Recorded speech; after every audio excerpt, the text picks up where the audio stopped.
Hi, everyone. This is America Adapts, the climate change podcast.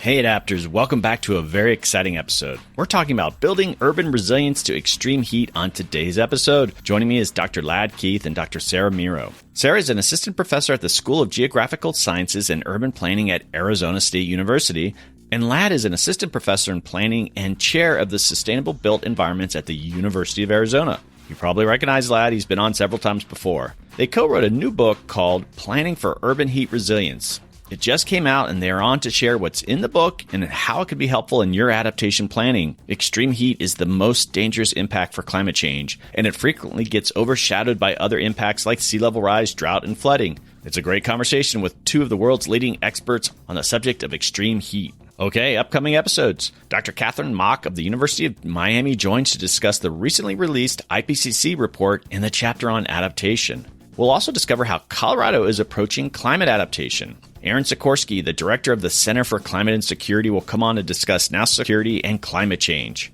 And I'm collaborating with the Natural Resources Defense Council and the Anthropocene Alliance on an episode where we talk with community members impacted firsthand by major flooding events and what actions they are taking to respond. Great stuff on the way. Hey Adapters, I like to think I am insatiably curious about the world. I don't need to become an expert in these things, but give me some substantive insight and I am all in. How to play blackjack, how to tell if rain is coming by looking at cloud patterns. What exactly caused the Cuban Missile Crisis? How do I ask for luge lessons in Italian? Well, my go-to place to learn about these things is Wondrium. This is the subscription video service that is focused on helping you become a more interesting you. Explore audio and video courses on hundreds of topics taught by university professors. Documentaries to help you learn more about the world around you. Also find video tutorials that teach you new hobbies like photography, cooking, crafting, and about health and wellness. All of Wondrium's content is world-class and presented by experts who all know their stuff. And it's always ad-free. We all consume information in a variety of ways. Wondrium has you covered. There's a Wondrium app, and you can watch or listen just like a podcast. They also make it easy so you can toggle back and forth between devices, your computer, smartphone, internet-connected TV. I always listen when I'm taking my son to climbing practice. It's a bit of a drive, so it's time to get a lesson in. I just listened to an amazing Wondrium program called Solving for Zero. I've mentioned this before, but there are 10 episodes. I watched one on adaptation before, but now enjoying the one called How We Transport Things. They distill the climate crisis into the fundamentals of what we need to do. Very practical. And again, each episode is grounded by experts in these topics. For those of you in the climate space and you think you know it all, well, you don't. The episode on agriculture was especially enlightening. I know you'll love Wondrium as much as I do, so what are you waiting for? Sign up now through my special URL to start your free trial. Go to wondrium.com/adapts. Remember, WONDRIUM.com/adapts. Check it out. Okay, now let's join Dr. Ladd Keith and Dr. Sara Meerow and learn how to make our urban areas more resilient to extreme heat.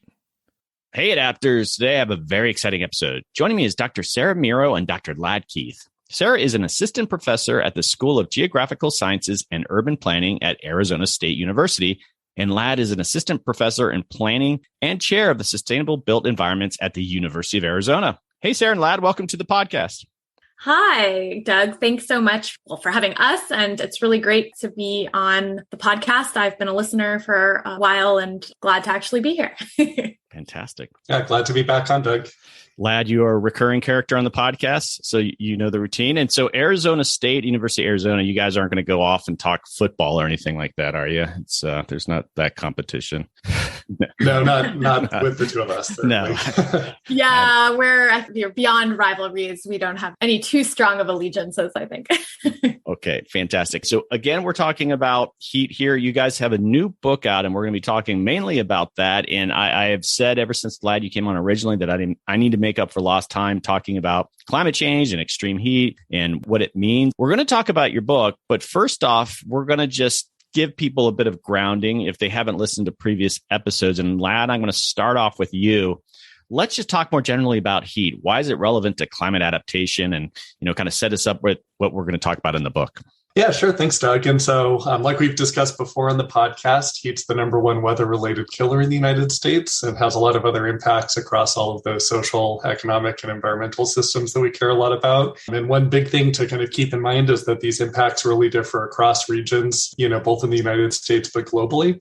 And so kind of pointing specifically to Arizona, for the heat deaths in 2020, we had a record 552 deaths. And that surpassed the previous record in 2018 of 283 heat-related deaths. Wow.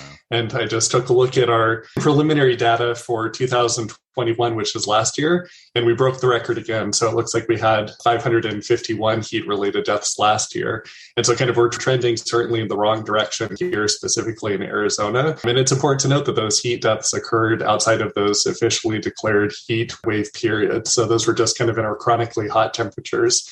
And so that's kind of a different risk than we've seen in historically cooler places like the Pacific Northwest. And I think we talked about it on a previous podcast, but there's that Pacific Northwest heat wave last year. And the death toll is currently estimated to exceed about 1,400 people. And so kind of thinking through, like we've talked about before, that you compare that with a tragedy like Hurricane Katrina that made landfall in New Orleans in 2005. Hurricane Katrina killed about 1,800 people. And so this heat wave had almost a similar death toll, but kind of our perception of it is very different, both in media and kind of how we plan and respond to heat. Okay, Sara, so I want you to follow up on that because I think it's a really important part of what your book is, and ground us in this whole idea of heat equity. What is that? Yeah, well, I think it's in essence the recognition that these heat impacts, right, these death tolls are not equitably distributed across society, right? Some people are much more likely to suffer from heat. And the idea of heat equity, right, is making sure that basically all community members, everyone should have the right to healthy, safe temperatures, both indoors and outdoors, what we might call a thermally safe environment, right? So in the book, we actually specifically define heat equity, sort of drawing on the Environmental Protection Agency's definition of heat equity as practices and policies that mitigate, so basically actually help to cool and manage heat, so deal with heat that we aren't able to mitigate. So both mitigate and manage with a focus on reducing these inequitable distribution of risk across different groups in the same community. So, the issue is that some neighborhoods within cities are clearly hotter than others, and some people are more susceptible to heat-related illnesses and death, right? And we need to basically be targeting our solutions to try and address these inequities. Okay, fantastic. And Lad, we've talked about this before, but why doesn't heat capture the public's imagination like some other climate change impacts? What do you speculate the reasons for that might be? Yeah, so I think kind of going back to that Hurricane Katrina example, of course, with those other climate risks like hurricanes and wildfires, they're much more visible. And so certainly we're a visual species, right? Humans look at things and we pay attention to things that look scary. But heat is largely invisible except for those, like Sara was talking about, that it inequitably affects the most. And so for a lot of us, particularly, those that are highly educated, have high income jobs, we have houses and air conditioning and probably cars. A heat wave is going to impact us much, much differently than those that have lower quality housing, maybe less access to energy for air conditioners, maybe less safe workplace or school environments too. And so unfortunately, a lot of our decision makers probably don't experience heat in the same way that a lot of the population that's most affected by it. So I think there's a lot of reasons that have led us to discount heat as a risk compared to, again, sea level rise, flooding, drought, and wildfire. So let's just jump into the book, and it's called Planning for Urban Heat Resilience. And for my listeners out there, this book is free, and there's a link in my show notes. So if you want to click that on and actually kind of look at it as maybe you're listening to this, that's an option there for you. And let's talk a little bit about the history of this. I think I may prompt you a bit there. I guess there was a workshop in Chicago that you two kind of first started thinking about this. Yeah, Doug. So it's kind of a funny story because the story of how we came to the book is sort of the story of how Sara and I started to collaborate. So I was remembering back, it was NSF workshop that Sara and I both attended in Chicago a few years ago. And I think, Sara, if I'm right, we were kind of just chatting about climate change and urban planning and like heat being something that planners just hadn't focused on a lot. And it was something that I had already been looking at, but was kind of interested very much in your take on it too. And I remember that we kind of landed on the idea that, you know what, we should do like a lit review paper for it. And wouldn't it be interesting if we did a survey for it too? And I think, Sarah, if I remember correctly, you convinced me to sit down in the hotel lobby and we just literally kind of hammered out some of those survey questions right then and there, right? Yeah, absolutely. That's my memory too, is that I think we kind of came to the conclusion that we both assessment out there of like what the current state of planning for heat was. People were increasingly recognizing that this is a problem and this is a climate and weather related, hazard that we really do need to be thinking about and taking seriously. But I think we just didn't really know. There hadn't been a lot of research in terms of like what cities were actually doing about it, right? Like how were they thinking about it? What information were they using? Like what actual strategies were they implementing? And that was the idea with the survey. And then similarly, in terms of research, I think, hadn't really seen a good synthesis of what is the current state of the literature and research on heat planning either. And so, we sat down and sort of thought through that and ended up deploying a survey across the US of city planners and also to sort of planning professionals more broadly to try and understand that. We did a systematic review of the literature on heat planning. And then, I'll let you sort of tell the story of the workshop, which since you really led that effort and which ultimately led into the APA book. Yeah, absolutely. So like Sarah was saying, those kind of led us to really want to pull together decision makers across like federal agencies and, local folks that were really engaged in heat planning. And so we tried a few ways, but we eventually got the Aspen Global Change Institute to co-host a national workshop that was virtual due to the pandemic, of course, but called the Advancing the Theory and Practice of Urban Heat Resilience. And so, Doug, I think you were actually an attendee at that workshop because I wanted to get you kind of involved in the heat world a little bit more too. But kind of where that led was we had some really good conversations with all of the attendees and the workshop participants about what the state of urban heat resilience was. And one of the folks that we had specifically invited was an American Planning Association editor, just to make sure the APA as an organization was involved, because we both are obviously like in the planning scholarship world. And what happened after the workshop was the APA editor reached right back out and said, we kind of convinced her through the workshop that heat was something that APA needed to take a stronger stand on. And we certainly kind of had positioned ourselves at that point to be the ones that she was interested in having us write the book for. And so I think kind of the exciting part for me, at least, is the APA has been publishing these reports since 1949 on a whole range of planning topics, of course, over the 60 years plus that they've been doing them. And this is the 600th advisory service report that they've published. So 600, but it's the first one that touches on heat, specifically heat as a comprehensive guidance document. So it really kind of shows you that this really is an emerging issue for communities and the planning profession specifically. Great. The whole story, it led to something very useful, and that was very smart by the editor. You guys plotted it out very well. Good for you. And Sarah, ground us in the topic of the book. What exactly is urban heat resilience? Sure. In the book, we really emphasize that urban heat resilience is about both mitigating and managing heat, right? So that's, again, trying to actually cool the built environment and also prepare and respond to any heat that we're not able to mitigate. And then it's both about sort of chronic heat, right? As well as more extreme heat, like sort of classic heat waves that we think about. So that's sort of generally what we're talking about when we're thinking about urban heat resilience. But we specifically define it drawing on a definition of urban resilience that some colleagues and I sort of put forth quite a few years ago. We define it as the ability of an urban system, and we recognize that this includes social, ecological, and technical systems, right? So the ability of the city, and that those are going to cut across sort of spatial scales, temporal scales, to maintain or rapidly return to desired functions and improve quality of life in the face of chronic and acute heat risks, and to quickly transform systems that limit current or future capacity to adapt to extreme heat. So a lot of words, but essentially what we're saying is that it's about being able to cope with heat risks, right? To change systems that are making it currently difficult to deal with these risks. And therefore, heat resilience is about not just, kind of bouncing back from a heat wave, right? But actually trying to improve as a result, to constantly improve things and become, better at actually dealing with this hazard. And this next question I want to ask you both, because it'll be interesting to see how your answers differ. But Lad, what are the biggest takeaways from the book that you see?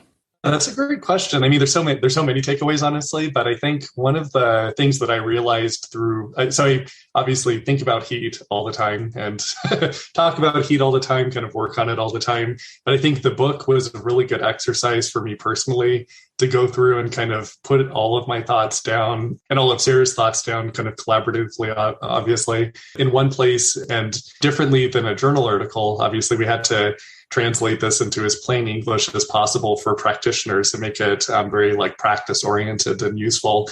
And one of the things I realized was that there are actually a lot of useful information sources out there, but they're kind of scattered all over the place, like we see for other climate adaptation efforts. So kind of information that's scattered all over the place. And since heat is a new topic to the planning profession and to local governance as a whole, kind of a less understanding of how to use the information sources, even if you know that they're out there. So one of the things we tried to do was plainly explain that, there's national programs for developing urban heat island maps through NOAA, but then also there's, national data sets of urban heat island maps through organizations like the Trust for Public Land.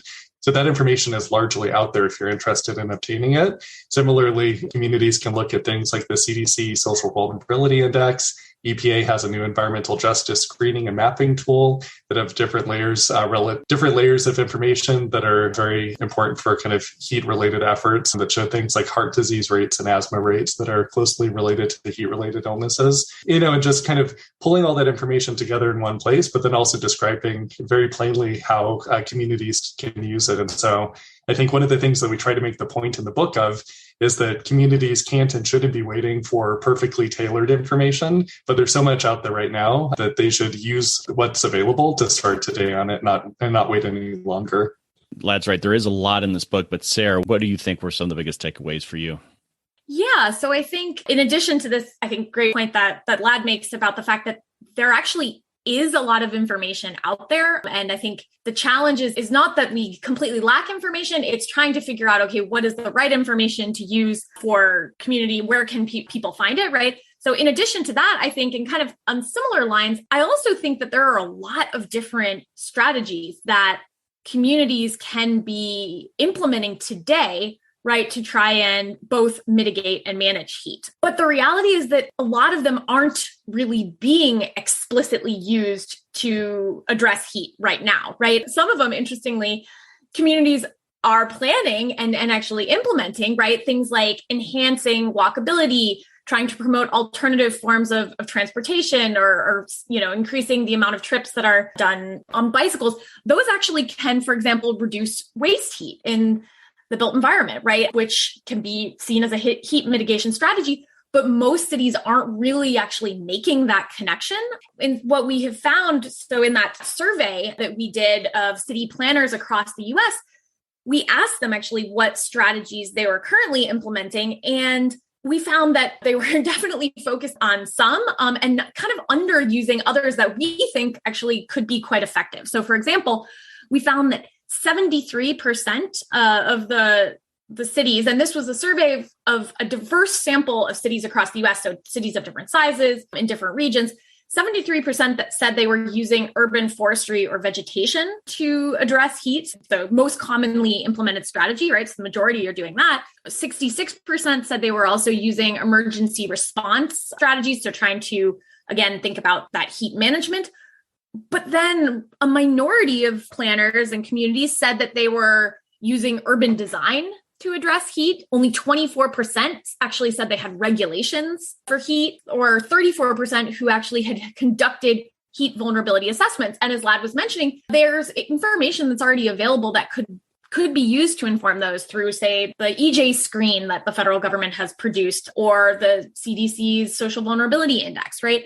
And combining that with, information on heat exposure, relative to land surface temperatures, et cetera, could be valuable, right, in conducting these vulnerability assessments. So what we're finding is that there are some strategies that lots of communities are using, urban greening being the sort of prominent one, but others that I think could really be quite effective potentially that just are really sort of underutilized, right? And so I think a key point that I hope people take away from this report is that we really could actually expand and diversify the sort of portfolio of heat-related strategies that we're using. And also in our plans and, sort of policy documents, I think we could do a better job of actually identifying where there are potential heat mitigation or management co-benefits of the things that we're already doing. Right. And, we've been doing some analysis of city plans, Lad and I, some other collaborators through a NOAA funded project.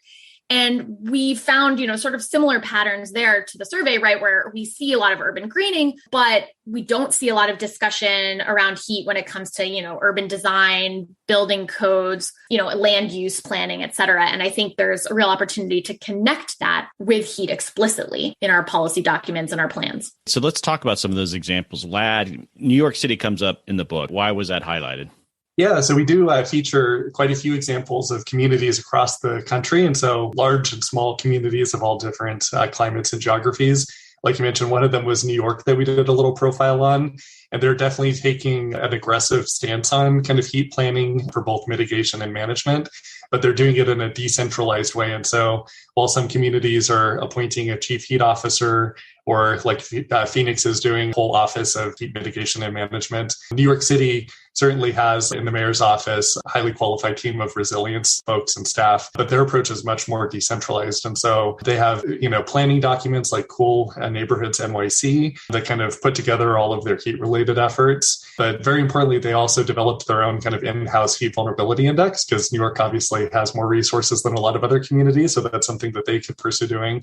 But that heat vulnerability index they created, they use that to help inform the location of future cooling centers and prioritizing home check-ins for high-risk individuals. So kind of a buddy system that they've set up. They've also had some pretty interesting programs like the NYC Cool Roofs program, where they incentivize building owners to paint their roofs white to help mitigate heat and also all of those energy efficiency benefits.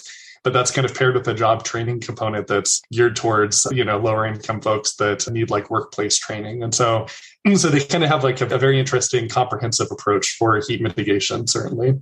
I was fortunate to go to New York City to do an episode around urban forestry, and it was pretty impressive how integrated it was and how different agencies and nonprofit organizations working together. So very impressive. And Sara, you're there in Phoenix, and Lad just briefly noted Phoenix is doing a lot of this work. Is there anything you want to elaborate on what's going on there as a case study? Yeah, so I think, Lad just mentioned, but I think it's worth highlighting that I think Phoenix is really taking, being quite innovative in developing this, really the first of its kind, publicly funded, so city funded office that's dedicated to heat and that focuses on both response, what we call heat management, and heat mitigation. And that office is being led actually by a colleague of mine. So he's a professor in geographical sciences and urban planning. He's been working on heat for a long time. And so now he's also, working in the city. So he's still sort of part-time at the university and as well as directing this new office. And so really trying to think what I think is kind of what that opportunity raises is a chance to really kind of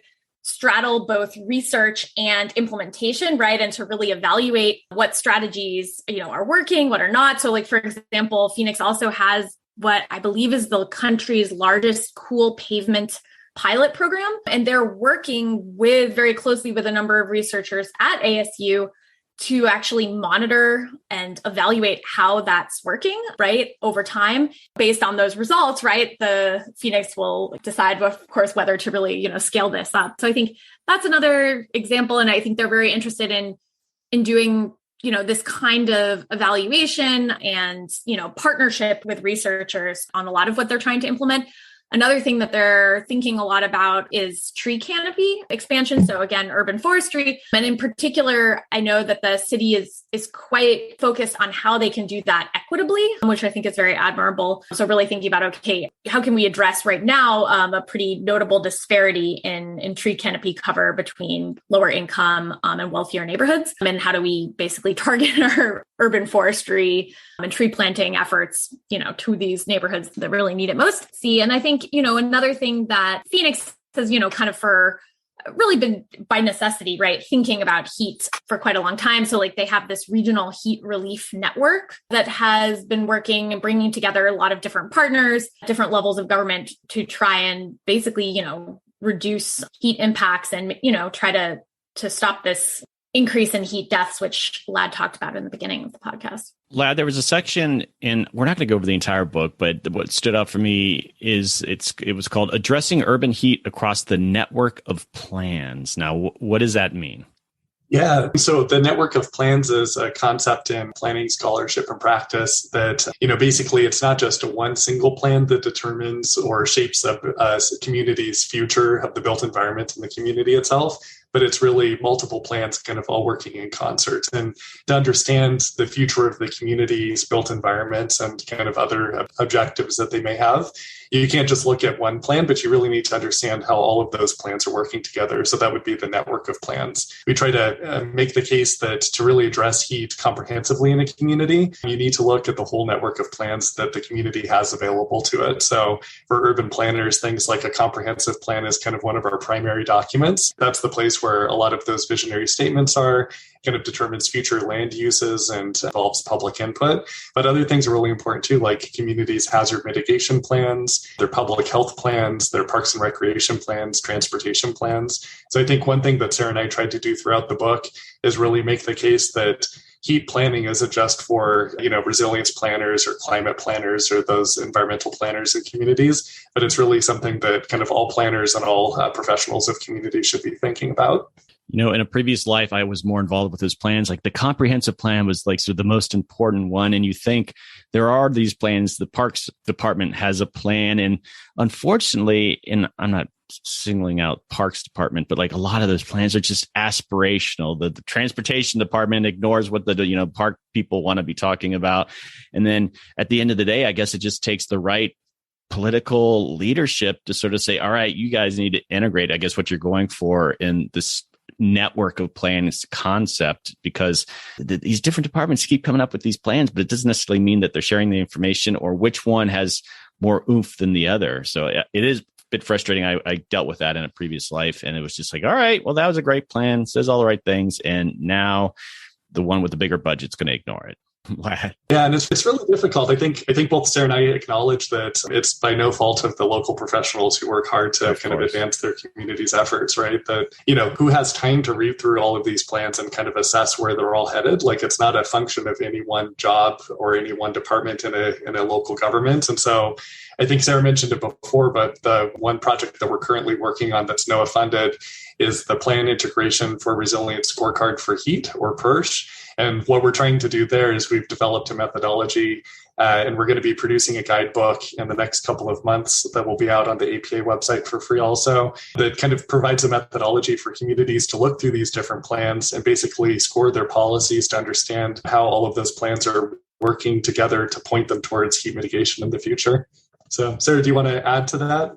Yeah, I think, exactly that our goal with the PIRSH is basically to help communities to recognize where they potentially have, either inconsistencies, right? Or could also see those as opportunities to build synergies, right, between these different planning efforts. And I think you're exactly right, Doug, that often some of these plans end up getting developed and sort of sit on a shelf, right? And I think one of the ways that we as planners can try and reduce that is to actually explicitly connect them, right, to other plans that are more likely to get implemented, right? And make sure that they're not inconsistent, that they actually, are explicitly connected and that they are working as a network. And that's really the idea of thinking about plans as a network. The goal of this Plan Integration for Resilience Scorecard for Heat, as well as it's sort of based on the Plan Integration for Resilience Scorecard, which was initially developed by Phil Burke, who's now at UNC Chapel Hill, and some colleagues. They've first sort of developed it for flooding and now being expanded to other hazards as well. It's just really recognizing that we need to do a better job of integrating our plans trying to, let's sort of make sure that we're not working at cross purposes, right? At different departments or, in different planning efforts. Okay, Sarah, I'm going to keep you on and let's talk about someone out there. There's all this adaptation planning that's starting or it has been happening. How can people or the people that are responsible for these things better integrate heat into holistic climate adaptation planning? I mean, is your book sort of a guide? What kind of advice would you give? Yeah, I think that heat needs to be included in any kind of climate adaptation. I think the same sort of best principles of what we want to see for climate change planning more broadly apply to heat. In fact, we actually, in sort of developing our principles in this book for what planning for heat resilience should look like, we sort of drew on 7 principles that I had proposed along with Sierra Woodruff, who's formerly at Texas A&M. And we published in an article for the Journal of the American Planning Association where, we basically said that plans that, strong climate change planning should have, ambitious goals, associated metrics of success. We need to be really including, a strong, what we call a fact base, which is, climate information. We need to be using diverse strategies. We need to be engaging the public, right? Really thinking about justice and prioritizing that. We need to be coordinating, right, across different departments, different sectors, different plans. We need to actually be implementing and monitoring what we're doing. And also we need to think about and incorporate strategies to address uncertainty. And so those are those 7 principles. And we've basically argued that those also apply for heat and explain, how those apply as well in this book. I think in general, there's a lot of potential synergies for heat planning and lessons learned from broader adaptation that can, certainly be applied to heat planning. I just think that, we're maybe not as far along in that as we are for some other climate hazards, right? Lad. So in the book, there's a ton of policy recommendations or best practices that you guys offer. A lot of times when you're an urban planner and you're dealing with, I guess, your leadership, universities, when I was at University of Georgia, they would be responsible for actually coming up with the language for like a model ordinance. Is guidance like that in the book? And sometimes you might have a leadership that's willing to go along, but they just don't have the kind of intellectual capacity to come up with these things. But an actual regulation, a particular ordinance. There things like that. So if someone's listening to this right now, they can go to the book and say, all right, we've got some really concrete things that allow you to embed this really right away into what you're doing. Yeah, and I think that's the role that those case studies really play for the book, because we certainly drew from all of the case study examples that we knew about and we could find through our research that do have exactly what you're talking about, Doug, kind of regulations that you can point to and say, city X, Y, and Z have done this. And honestly, that's how a lot of planning happens. The communities kind of look and see what's been written and adopted in other locations and then modify it for their own purposes. So I would kind of point to, we have a couple examples from Tucson, actually, because Tucson's been doing heat regulations for a little bit longer than many other communities. And like Sarah mentioned, the planning profession as a whole is not using the land use regulation tools as much as kind of capital improvements projects or like those urban forestry and green stormwater infrastructure projects. And so at least for the city of Tucson, we pointed to our infill incentive district, which is our overlay zone to encourage downtown redevelopment, and kind of pointed specifically to some of those, what you're talking about, those exact requirements to provide shade along sidewalks and building windows. And I mean, the Tucson downtown code is very specific because it requires things like shade to be provided for at least 50% of all sidewalks and pedestrian pathways, as measured at exactly 2 p.m. on June 21st during the peak solar exposure of our summer based on our latitude. And so I think for communities to see examples like that, not just from Tucson, but from across the country, very specific examples, and kind of see what is possible and how communities are addressing heat is really important. And Sarah, there are a list of a variety of heat networks that people can, I guess, join, or they can find different sources of information there. How do people know what network to do? Is it sort of, it's pretty obvious that, okay, this particular network's for an urban planner, but this might be for a university student? Well, how would you recommend they kind of maneuver through the different network recommendations you guys have? Yeah, I think at this point, there are not so many networks that it's overwhelming. I think probably most people who are really working on heat could benefit from from participating in any of these, but of course they do have, slightly different orientations. Those who are interested in more on the health side, I think the global, heat health information network is going to be really valuable. If people are really, working within a city, trying to think about implementing that, the Global Cool Cities Alliance, could be valuable. I think everyone would benefit from the information that Lad disseminates through his network on heat information. So I think there's the Extreme Heat Network. So I think all are useful. But of course, I think, depending on what exactly your interests are and focus is in terms of addressing heat, then some of these will be more valuable than others. And Lad, I'm going to put you on the spot here. And maybe if you don't know how to answer, Sarah, you can jump in too. But I did a couple episodes on the recently released, it hasn't been that recent, but the federal agency came out with their climate adaptation action plans. And we went through, Jesse Keenan and I went through all those. Well, he did the hard work. And do they address the relevant agencies? Do they talk about heat much? Yeah, that's a great question, Doug. So I would say it's beginning to be integrated into not just that specific example, but more proposed legislation and some initiatives across the federal government. I would say there's still a majority of times that I look at something that's proposed and it'll name climate risks and it'll name sea level rise, flooding, wildfires, and drought, and leave off heat. So I think in the last year or two, I've certainly seen heat be mentioned more frequently, which is good, but it's still far, far behind how the federal government is certainly thinking about other climate risks. The Biden administration is currently working to push OSHA to potentially have heat worker safety standards. That could take years to adopt and kind of go through the process. But the fact that they're talking about it is something that we've never seen before. So that's kind of a positive thing. But I would say really thinking about heat, it just really needs to be integrated into all agencies, basically all federal agencies and their operations. And so I think we even talk about this in the book, but federal agencies like the Department of Education should care about heat because it's been shown that when children are exposed to higher temperatures without that important indoor cooling, it degrades their learning ability and leads to worse educational outcomes. But you have HUD, which provides a lot of public housing, and certainly they should be very aware of different indoor cooling programs and energy efficiency programs to connect those dots too. And I think the Department of Transportation is starting to make strides too, but a lot of the urban heat is caused by our transportation infrastructure specifically. And so not just the operation of that infrastructure, but kind of how we build it in the future should all take heat mitigation into account at the same level that we think about flood risk with that transportation infrastructure.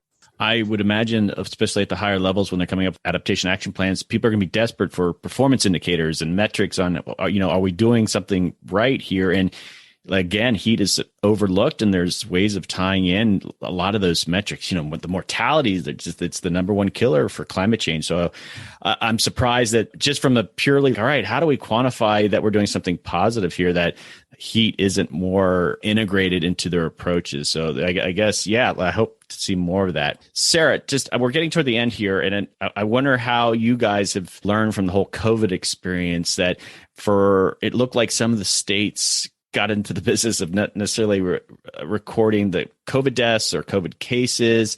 And there is the notion of what is a heat-related death. And Lad, we've talked about this before. It's not clear-cut sometimes, even though heat might have been the ultimate cause, but there's other issues that might have actually been the cause of death.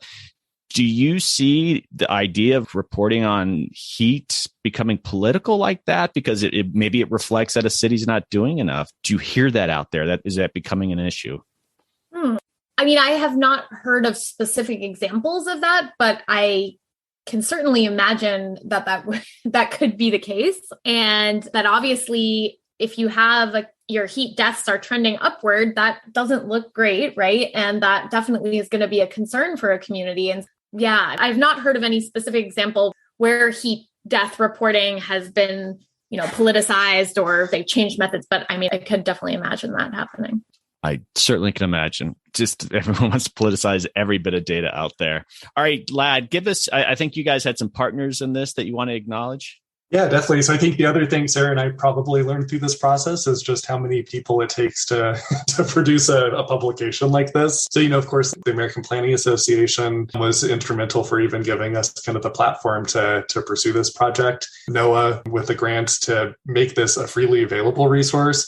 And to me, that's really important that it's not just a resource for APA members, but anybody can download it. And Sara and I wrote the book in mind for not just planners, but all community decision makers to hopefully draw some lessons from. And then we had quite a few peer reviewers, right, Sara, that I think all contributed a lot of insight into the review of the book. And then 2 students specifically. So Erica Schmidt really pays to have a student. She's a Master of Architecture student now and helped us with some of our amazing graphics and kind of bringing our thoughts and concepts to visual life. And then Shaylin, who's a student at ASU, who helped us do some of the background research for the report too. Okay, last question. And I'm going to start with Lad just because he's done this before, and then it gives you a moment to think about it. Sara, if you haven't thought about it. Lad, if you could recommend someone to come on the podcast, who would it be? Yeah, I knew you were going to ask this. I was thinking about this before, and I was actually kind of reflecting on just a few weeks ago, you came to my climate action planning class and did the guest lecture that I've been lucky enough to have you do the last couple of years. And I remember a specific point in your guest talk where you said, I think it was that climate adaptation is still like a really new thing, and we're basically inventing this as we go along. So it's still like a brand new thing to kind of, human society and government and all of that. And I think a lot of the students in that class were kind of surprised by that, because certainly like we were 3/4 of the way through the class. And, I've certainly presented all of the research and kind of practical guidance I can for them to go out as professionals and know how to do climate action planning. I think for me, that was kind of a moment where I was thinking that it would be great to hear more from the student perspective, just kind of what do they think of climate adaptation or climate resilience now? Because certainly it has developed quite a bit over the last couple of years, but like you said in your guest lecture, it still is a relatively new thing. And so kind of what's their perspective as new professionals? I'd be really interested to hear more about. So just a student that is just interested in getting the field. Yeah. Okay. Oh, a new voice, I think. Cool. I like that. Sara, what do you got? Yeah, well, I was just going to add to that I agree, actually, that's a really interesting perspective. And as an educator and somebody who, on our planning faculty, and we have a lot of, professional planning students, they're always asking me, well, like, I'm really passionate about, climate resilience, climate adaptation. How do I actually, get into the field? Like, what does that mean? And I that's always something that I'm trying to give them some guidance. I often tell them to join the American Society of Adaptation Professionals. I have recommended your podcast before, but I think I think we're still figuring that out, right? Like, and I agree with that I think it's still developing as a profession. And so it would be interesting to hear what students have to say about that. So I'll second that one. But I think if you're, interested in expanding more on this issue of heat, right, and how we actually adapt this, then I would potentially recommend my colleague and now the City of Phoenix's director of the Office of Heat Response and Mitigation, Dave Hondula, because he has been working as a researcher for a long time on heat. So he really, has thought a lot about it. And now he's actually trying to put that into practice. So bridging that academic practice divide and local and, working really in local government. And just in talking with him, he's gotten a lot of insights, even in just a few short months on the job. He's quite busy these days working his multiple jobs, but if you could get him on the podcast, I think he would have a lot of insights into some of the sort of opportunities, but definitely also challenges of actually, doing heat resilience planning at this point. All right. Excellent recommendations. Okay, guys, thanks again for coming on. Congratulations on the book you've provided, and you've created a great resource for a lot of people here. There are links in my show notes if people want to get their hands on it. It's free. It's, the PDF form, so you can, in different ways you want to do it. And again, thanks for coming on. Yeah, thanks so much for having us on, Doug. Yeah, thank you so much, Doug. Okay, Adapters, that is a wrap. Thanks to Lad and Sara for joining the podcast. Always a treat to have Lad on, and great to connect with Sara. Definitely check out their book. It's free, it's a PDF, and there's a link in the show notes. Lots of practical advice on how to integrate extreme heat into your planning, and also just fantastic case studies for you policymakers out there that are trying to address extreme heat. Again, it's the climate impact that already kills more people than any other. The nature of the impact allows it to get lost in the media reporting. So what Lad and Sara provide here is doing a lot of the hard work for you, and definitely look to join some of the extreme heat networks to stay abreast of the latest information and to make some partnerships in this space. Thanks again, Lad and Sara. Okay, don't forget to check out Wondrium, the streaming service where you can watch or listen to lectures, programs, and courses. There's a free 2-week trial. Use the link they generated for the podcast, wondrium.com/adapts. Check it out. It's in the show notes too. Okay, so if you're interested in highlighting your adaptation work in a podcast, consider sponsoring a whole podcast episode of America Adapts. I mention this every episode. Sponsoring a podcast allows you to focus on the work you're doing and sharing with climate professionals from around the world. I go on location and record these sponsored podcasts, which allows you a wider diversity of guests to participate. You will work with me to identify experts that represent the work you're doing. I've done these with groups like UPenn Wharton, NRDC, Harvard, University of Florida, World Wildlife Fund. It's a chance to share your story with all my listeners who represent some of the most influential people in the adaptation space. Most podcasts have communications written into them. Consider budgeting in a podcast. Podcasts have a long shelf life, much more so than a white paper or conference presentation. Many groups work into their communication strategies. Previous sponsors have used a podcast to communicate with their own members, their board members, and even potential funders. Have your funder listen to a podcast instead of sending a boring annual report. Trust me, I've been a board member. My previous sponsors have found the process actually pretty fun since there's a lot of creativity involved. Putting a podcast together is a lot more exciting and satisfying than putting a paper together. Please reach out. Let's have a conversation around this so you can learn more. Okay, I'm always hearing from listeners that they have started listening to the podcast in the last few months or the last year, and that means they have missed out on a bountiful archive if they haven't poked around at previous episodes. So I'm going to dig in the vault when I can and highlight 2 previous episodes in case you need some recommendations. So in episode 115 of America Adapts, a re-release of episode 80, Adaptation Conservation to Climate Change at the World Wildlife Fund, I joined WWF's Sean Martin to revisit this episode and see the progress that has been made from when it was originally released in 2018. In the original episode, we take a behind-the-scenes look at how WWF is adapting conservation to the new realities of climate change and helping governments prepare for the future in ways that ensure a place for nature. This is especially important with all the chatter around nature-based solutions in the adaptation space. Okay, also check out everything you wanted to know about managed retreat, but were afraid to ask with Dr. A.R. Siders. This is episode 100 of America Adapts, and I talk with Dr. A.R. Sider, who is an assistant professor at the Disaster Research Center at the University of Delaware. Dr. Siders defines what managed retreat is and also the policy challenges of getting communities to undertake this adaptation action.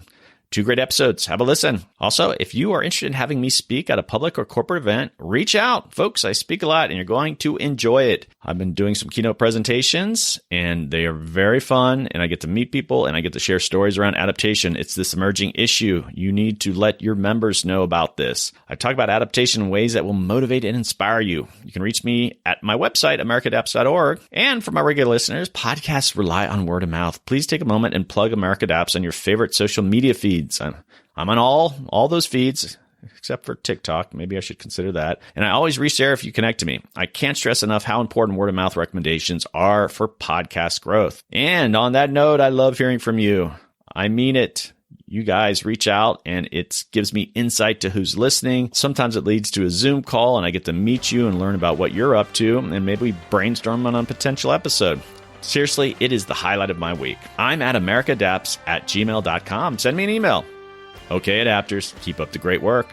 I'll see you next time.